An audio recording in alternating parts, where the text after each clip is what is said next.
자녀를 사칭한 메신저 피싱이 기승을 부리고 있습니다. 모바일에 취약한 중장년층을 노렸습니다. 차 없는 도청의 대안으로 추진되던 주차타워 건립이 사실상 무산됐습니다. 공무원 노조 차원의 반발이 거셉니다. 전국 대학리그에서 리바운드 1위로 주목받는 농구 선수가 있습니다. 건국대에서 뛰고 있는 콩고 출신 프레디 무티바를 만났습니다. 옥천군 수탁기관에서 직장 내 괴롭힘 의혹이 제기돼 진실 공방으로 번지고 있습니다.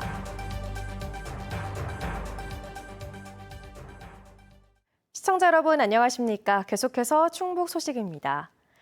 이른바 차 없는 도청을 둘러싼 갈등이 해결은커녕 갈수록 꼬이고 있습니다. 김영환 지사를 비판해온 공무원 노조가 직원 설문조사를 바탕으로 본격적인 반대 운동에 돌입한 건데요. 주차타워마저 사실상 없던 일이 되면서 도지사와 소속 직원들이 강대강으로 맞붙는 형국입니다. 정재영 기자입니다. 불과 열흘 전까지만 해도 충청북도의 공식 입장은 도청 주차난 해소를 위해 주차타워를 추진하겠다는 것이었습니다. 이번 추경에 그 주차타워 관련해서 연구 용역을 하려고 추경에 좀 예산을 좀 반영을 하려고 합니다. 부지는 여러 가지 지금 안을 검토를 하고 있는데요. 외부도 있고 내부도 있고. 이시종 전 지사가 직원들과 한 약속을 후임인 김영환 지사가 이어받는 듯 했는데 하루아침에 없던 일이 됐습니다. 주차타워를 추진하겠다던 기자회견 일주일 뒤 기자들을 만난 김영환 지사가 돈을 쓸 여력이 없다며 돌연 불가 입장을 밝힌 겁니다. 직원 의견 무시한 차 없는 도청 처리하라! 처리하라! 처리하라! 대응 수위를 조절해온 도청 공무원 노조는 결국 폭발했습니다. 도청 주변에 김영환 지사를 비난하는 현수막을 내건 데 이어 직원 설문조사 결과를 근거로 정면 돌파에 나섰습니다. 사무관 이상 150명 등 749명이 참여한 설문에서 응답자의 83%가 차 없는 도청에 대한 의견 수렴이 불충분했다며 충분히 소통했다던 김 지사의 해명을 반박했습니다. 응답자의 82%가 자차로 출퇴근하고 있고 그중 44%인 270명은 본인 부담으로 유료 주차장을 쓰거나 골목에 눈치 주차를 한다고 답했다는 게 노조의 설명. 이들이 주민도 불편한 차 없는 도청 철회는 당연하고 주차타워 외에는 대안이 없다고 주장하는 이유입니다. 손바닥 뒤집기보다 쉽게 말을 바꾸기 일수인 김영환 도지사는 차 없는 도청 시행으로 불편을 감내하고 있던 직원들의 주차 문제 해결에 대한 기대와 약속을 저버렸다. 하지만 충청북도는 요지부동입니다. 내후년에 도의회 신청사가 완공되면 400여 대를 세울 공간이 생겨 주차타워는 예산 낭비라는 입장. 예정 부지인 도청 신관 아래 고압선과 정화조가 매설된 것도 문제라고 덧붙였습니다. 또 상당공원과 도청 사이의 울타리를 허물어 쉽게 오갈 수 있게 하려는 계획과도 배치된다고 밝혔습니다. 이곳 상당공원과 도청을 하나의 휴식 공간으로 연결하겠다는 건데 주차타워를 세우면 둘 사이를 가로막는 장애물이 된다는 논리입니다. 대신 현재 빌려 쓰고 있는 도청 주변 건물들을 매입해 주차장으로 활용하는 방안을 검토하고 있다는 설명. 공무원 노조는 도의회 신청사가 생겨도 추가되는 건 200대 정도라고 반박하며 강경 대응을 예고했습니다. 유례를 찾기 힘든 도지사와 소속 공무원들의 힘겨루기. 이러는 사이 내년도 국비 확보를 비롯해 충북이 풀어야 할 현안들은 점점 쌓여가고 있습니다. MBC 뉴스 정지영입니다. 자녀에게서 온 문자 메시지라도 좀 이상하다 싶으면 일단 의심해 보셔야겠습니다. 자녀를 사칭해서 각종 금융 정보를 요구한 뒤 돈을 빼가는 메신저 피싱이 기승을 부리고 있습니다. 김은초 기자입니다. 올 초 한 60대 부부는 외출한 딸에게서 문자 메시지를 받았습니다. 휴대전화가 고장나서 엄마 명의로 보험 처리를 하겠다며 신분증과 신용카드 사진, 계좌 비밀번호까지 보내달라는 거였습니다. 의심 없이 시키는 대로 했는데 계좌에서 모두 1억 원 넘는 돈이 빠져나갔습니다. 알고 보니 메신저 피싱 사기였습니다. 이제 안 할 수밖에 없던 게 전에도 그런 카카오톡이 와서 보험 처리를 한 번 한 일이 있으니까 딸이 보낸 줄 알았던 메시지대로 앱을 깔았는데 그게 휴대전화 원격 조정 앱이었습니다. 사기범들은 이 앱과 미리 받아놓은 신분증, 계좌 비밀번호 등을 이용해 대출까지 받았습니다. 클릭만 하면 걔네들이 다 볼 수 있다면서요. 지금도 심리치료를 받고 있고 집사람 주민등록 번호까지 바꾸고. 모바일 뱅킹에 익숙하지 않은 중장년층을 노렸습니다. 확인된 피해자만 25명, 피해 금액은 3억 원을 넘습니다. 다른 그 친구의 전화를 통해서라도 확인을 한다든지 아니면 거기다가 이제 또 신분증과 신용카드를 보내달라고 하는 경우에는 다 이렇게 범행에 이용하기 위한 거기 때문에. 경찰은 해외에 있는 메신저 피싱 조직에 돈을 전달한 20대 일당 4명을 검거해 구속했습니다. 또 이들에게 대포폰과 통장을 빌려준 27명도 수사하고 있습니다. 지난 한 해 전국적으로 발생한 메신저 피싱 피해 금액은 1,200여억 원으로 1년 사이 2배 이상 늘었습니다. MBC 뉴스 김우초입니다. 윤건영 교육감의 결제 1호 정책인 기초학력 진단평가 개선 방안을 놓고 교원, 노조, 단체 간 찬반 논란이 이어지고 있습니다. 충북교사노조는 오늘 논평을 내고 과반의 교사들이 기초학력을 보장하고 공교육을 정상화하기 위한 진단평가의 필요성을 인식하고 있다고 주장했습니다. 충북교총도 이미 지난달 보도자료를 통해 학교에서 학업 성취도를 평가하는 건 당연하다며 학생의 상태를 정확히 진단해 학력을 끌어올린다면 학생과 학부모, 학교 모두가 만족할 거라는 입장을 냈습니다. 반면 전교조 충북지부는 지난 17일 기자회견을 열어 교사 설문조사 결과 84.1%가 진단평가 개선 방안이 기초학력 향상에 도움되지 않을 것이라고 응답했고 69%는 일제고사의 부활이란 주장에 동의했다며 반대 입장을 밝혔습니다. 골 밑을 지배하는 자가 경기를 지배한다고 하죠. 전국 대학리그에서 압도적인 리바운드 1위를 달리는 선수가 있습니다. 충주 건국대에서 태극마크를 꿈꾸고 있는 콩고민주공화국 출신 프레디 무티바를 만나봤습니다. 허지희 기자입니다.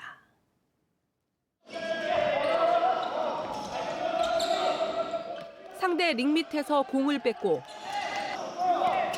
링 밑을 사수합니다. 프로팀 가스공사 페가수스를 상대로 한 연습 경기에서 센터를 맡은 외국인. 올 시즌 대학리그에서 리바운드 200개를 돌파하며 부동의 1위, 경기당 평균 득점 20점 이상으로 5위를 달리고 있는 건국대 농구부 1학년 프레디 무티바입니다. 3년 전 콩고 민주공화국에서 일본을 거쳐 한국 휘문고에서 농구를 하게 된 프레디. 지난해 고교 축의 연맹전 우승 견인과 외국인 최초로 최우수 선수상을 거머쥐고 올해 건국대 글로컬 캠퍼스에 입학했습니다. 골밑 다툼에서 밀리지 않는 건 2m 3cm의 신장과 강한 힘에서 나옵니다. 현재 대학리그 리바운드에서 2위와 80개 이상 차이가 날 정도로 돋보이는 기량을 보이면서 7년 만에 건국대의 종별리그 우승에도 힘이 됐습니다. 그동안 이제 저희 건국대학교 농구부 약점으로 지목됐던 그 리바운드 부분에서 워낙 이제 보강이 많이 되다 보니까 앞으로 올해 넘어서 내년 또 내후년을 더 기대하는 팀이 될 수 있게 만들어주는. 아직 전체적인 기본기를 더 다져야 하지만 프레디의 목표는 한국 프로팀 입단. 3년 넘는 한국 생활에 법적 후견인을 자처한 감독과 코치진에도 보답하기 위해서입니다. Cela m'a motivé, m'avait vraiment motivé, m'avait donné envie de pratiquer les sports. Parce que j'ai toujours rêvé d'être un grand joueur et aussi jouer dans une équipe professionnelle. 또 다른 꿈도 있습니다. 기화로 국가대표가 되는 겁니다.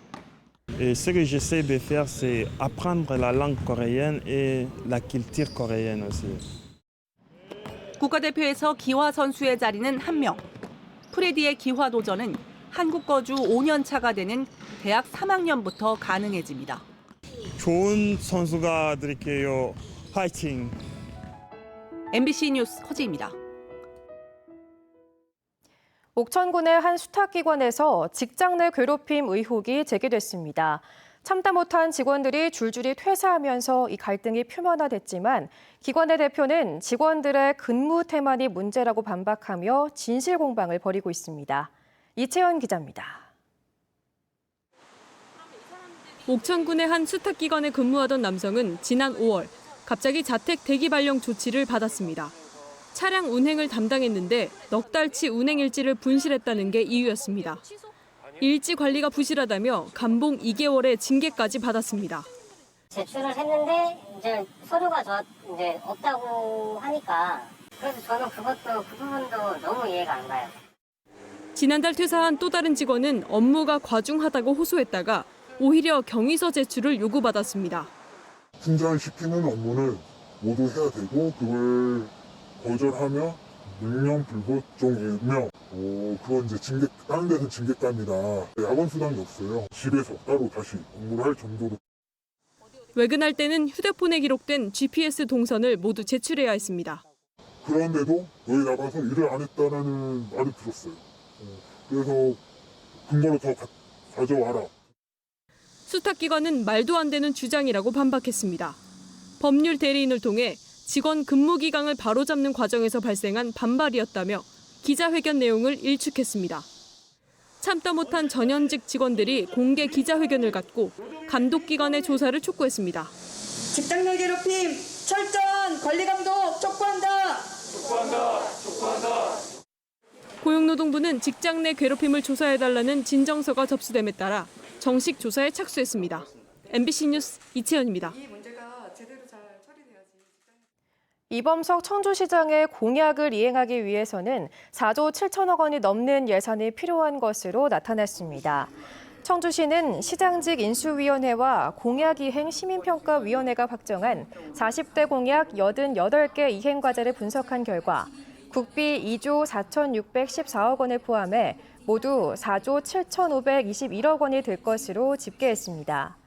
분야별로는 도시교통 분야가 1조 9,828억 원으로 가장 많았고 산업경제 1조 9,500억, 문화복지체육환경 5,767억 원, 행정청년 여성 분야 2,426억 원 순이었습니다.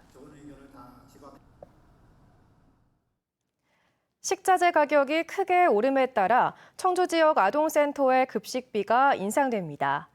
청주시는 다음 달부터 지역아동센터 급식 지원 단가를 한 끼당 5,500원에서 7,000원으로 올린다고 밝혔습니다. 앞서 올해 초에는 5,000원에서 5,500원으로 올린 바 있습니다. 청주시는 최근 식자재 가격이 뛰어 급식의 질 저하가 우려돼 지원 단가를 다시 올렸다고 밝혔습니다. 지역아동센터는 방과 후 돌봄이 필요한 아동을 보호하고 교육하는 복지시설로 현재 청주에서는 만 18세 미만 1,970여 명의 아동이 74곳을 이용하고 있습니다. 제천시가 지역 골프장에 무상 공급하던 하수처리장 방류수, 이른바 제처리수에 대한 유상 전환 논의를 본격화합니다. 제천시는 지난해 12월 제정한 물의 재이용 촉진 및 지원에 관한 조례에 따라 물의 재이용 관리위원회를 구성할 방침입니다. 해당 조례는 제천시장은 제처리수를 공급받는 자에게 사용요금을 부과할 수 있다는 재량권을 부여한 가운데 관리위원회는 방류수값 부과 여부와 요금 산정을 논의할 것으로 보입니다. 제천시에 따르면 서울시 등은 하수처리장 방류수 판매를 위한 조례를 제정해 세외 수입을 올리고 있습니다. 충주 기업도시 확장 개념으로 설립된 충주 메가폴리스 산업단지 주식회사가 10년 만에 청산합니다. 충주 메가폴리스는 오는 24일 임시 주주총회를 열어 자녀재산 분배금 지급 승인 안건을 논의하고 이달 31일자로 청산 종결 등기 절차를 밟을 예정입니다. 지난 2012년 설립한 충주 메가폴리스 SPC에는 SK건설 충주시, 토우건설, 현삼한종합건설, 한국투자증권이 자본금 50억 원을 출자해 참여했습니다. 충주시는 충주시의회 다음 회기에 충주 메가폴리스 출자 등에 관한 조례 폐지를 상정할 예정입니다.